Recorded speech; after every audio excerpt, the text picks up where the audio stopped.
Hoxe quero falarvos do noso monte e de por que está nunha situación de SOS.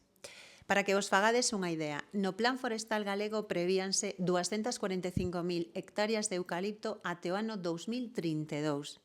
Sabedes cantas temos na actualidade? 420.000, é dicir, case o doble do que estaba previsto.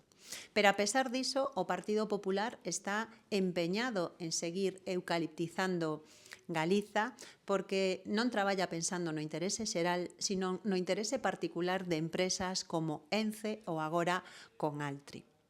O eucalipto é unha especie que pon en risco o noso medio ambiente, que pon en risco un medio rural vivo, que ademais supón unha ameaza en pleno cambio climático. Por iso, desde o BNG propoñemos unha moratoria na plantación de eucalipto como mínimo até o ano 2030, porque temos que protexer as novas xeracións e porque temos que poñer en marcha un país con futuro.